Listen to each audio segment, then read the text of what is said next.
This is Revolution at Sea with John Curtis Perry. Episode 16, France as Oceanic Competitor. Hitherto, only mentioned parenthetically, is France. Sometimes we exaggerate the unity of a nation, China or Spain, perhaps even France. When looking for a unified France, a French entity as late as 1900, historian Eugen Weber found it slipping through his fingers into a multitude of particular Frances, all inclined to draw apart from one another and to remain unrepentantly ignorant of each other. France was a multilingual community, with only 20% of its people speaking French. Geography makes France an hexagonal state, the French sometimes say. Of relevance to our subject would be the hypothesis of Edward Fox of two Frances. France number 1 is a territorial nation-state with a national capital at Paris, unchallenged as the center of affairs. France number 1 sought wealth and power through control of territory, looking to dominate Western Europe. It reflects a deeply rooted peasant craving for land. It is continental in its orientation. France number 2 faced the ocean, on which the destiny of the modern world would be decided. France number 2 has coastline, harbors, seafarers, a substantial population mass ready for colonization on a grand scale, a mercantile network of riverine and coastal cities feeding oceanic traffic. Marseille, Toulon, Bordeaux, Nantes, Saint-Malo provide thriving seaport homes for fishermen and merchant ships. In short, all the resources for a glorious oceanic career. A peak would be achieved under Jean-Baptiste Colbert in the 17th century, one of France's greatest statesmen, with, among other talents, an oceanic vision. Colbert tried to create both a navy and a merchant marine, to build ships and seaports, especially on the Atlantic. Brest, Lorient, Rochefort, but also Sète on the Mediterranean. But he was in too much of a hurry, without a successor, and with a royal master, Louis XIV, not always sympathique. Louis's ambition was to dominate the continent, not the seas. Furthermore, France faced the handicap of two widely separated seas, the Mediterranean and the Atlantic. This made for a structural problem, two fleets, and conflicting sets of maritime interests. The maritime periphery of France became a ready focus for dissidents. French Protestants, Huguenots, clustered there, and they were much more oceanic in their orientation than were their Catholic compatriots. The religious wars caused many to flee, often people of talent, thus enriching the Netherlands and England, as well as other countries where they settled, including New Amsterdam, New York's predecessor. Ultimately, continental thinking would prevail. The French preoccupation would always be the Rhine.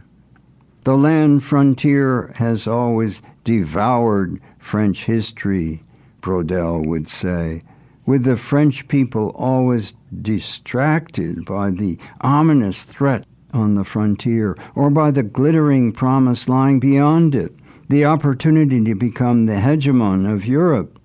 As Brodel says, to tell France not to fight on land was like telling it not to exist, and in any case, would Europe have allowed it to abstain? France had integrated the first large European land-based polity by the mid-1700s. The French developed a high-tech national communications network with the mechanical telegraph.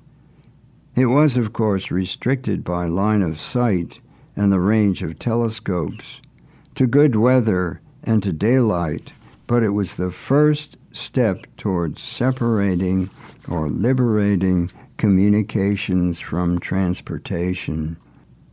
Post roads and canals furnished a pre-industrial equivalent of today's high-speed trains, as well as a high-speed road system. French naval technology was as good or better than any. The British prize captured French ships. The French were the first to recognize chart-making as a state responsibility. The British followed the precedent, and both were active in pursuing seaborne science.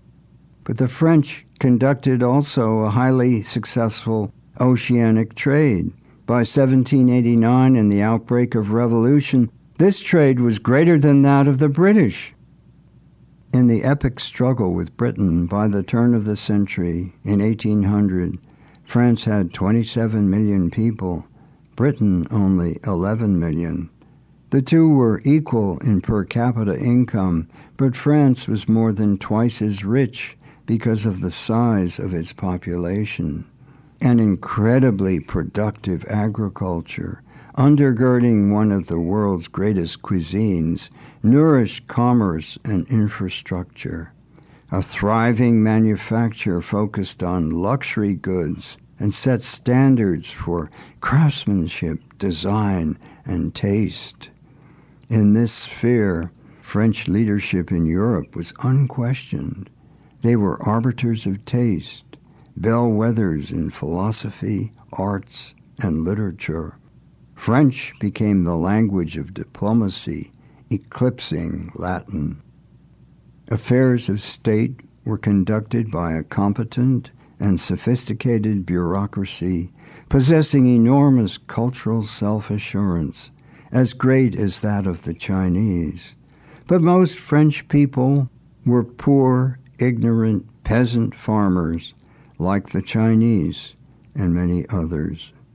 An inefficient financial administration burdened monarchical France.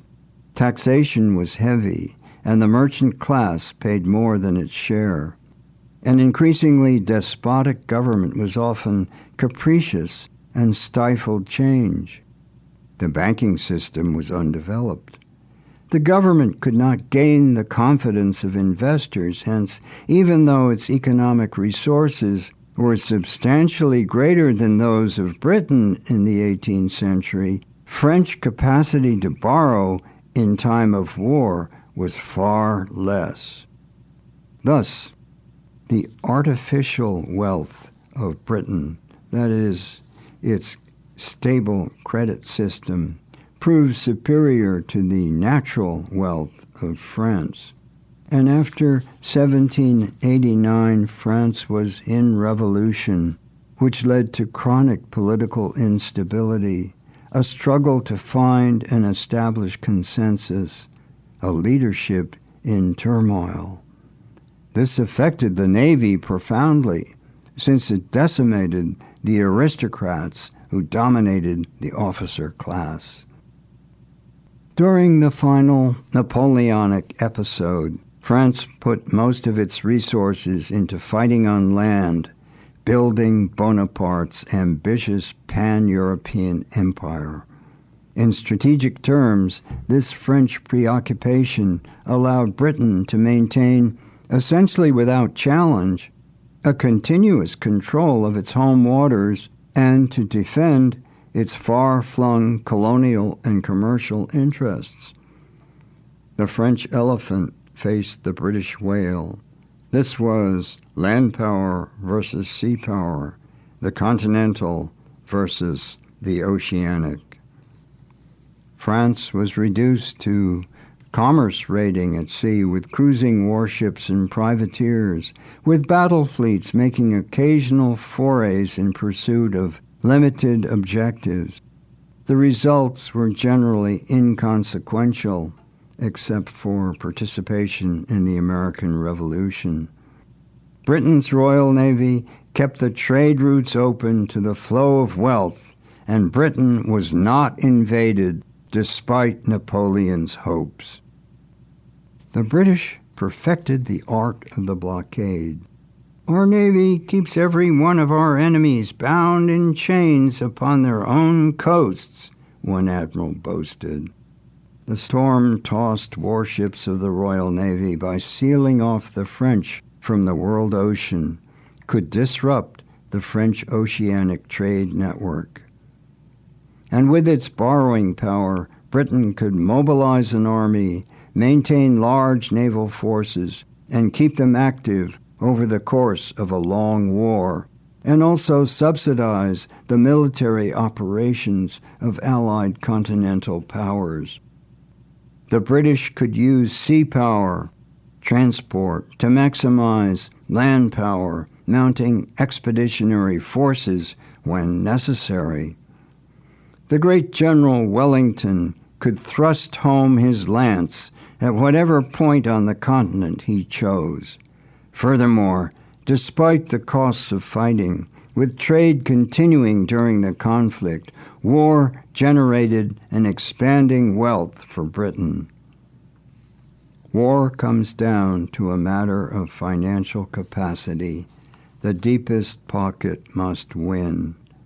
But it is also a matter of political will. Britain had both. In 1815, Britain emerged from the Napoleonic Wars as the world's dominant sea power. The Tudor Navy rarely had more than 30 warships. By 1815, the Royal Navy had more than 1,000 warships plus 130,000 men. This was the world's only significant fighting fleet. Seized by spirit of triumphalism, fused with a sense of national virtue, a predestination of greatness. Only Britain was committed to a total belief in the importance and linkage of trade and naval strength to the national welfare.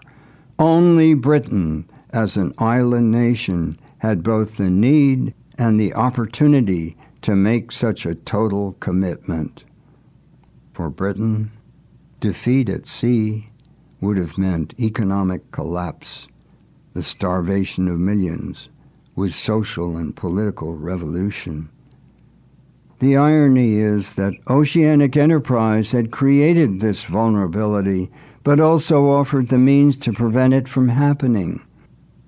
Building and maintaining the Royal Navy shaped the British state, expanding the size of government and its role in the economy, stimulating trade and production, provoking readiness for the Industrial Revolution.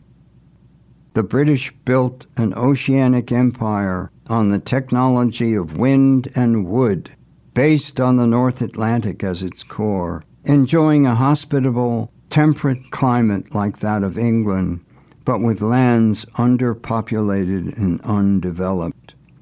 Britain lost much of this North Atlantic core at the end of the 18th century, and with abolition of the slave trade in 1807, sharply diminishing the value of the Caribbean. But Britain, being an oceanic state, having great flexibility, could now begin to build, in the 19th century, a second oceanic empire based upon a new technology of steam and iron, a triumph of manufacturing, and with a new strategic center, South Asia and the Indian Ocean.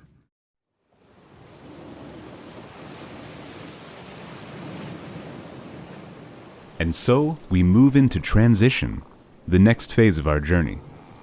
We see the maritime world facing enormous challenges with the birth and practice of new technologies. We move from wood and sail to iron and steam. This second phase of oceanic revolution carries immense consequences, as we shall see. A profound transformation occurs.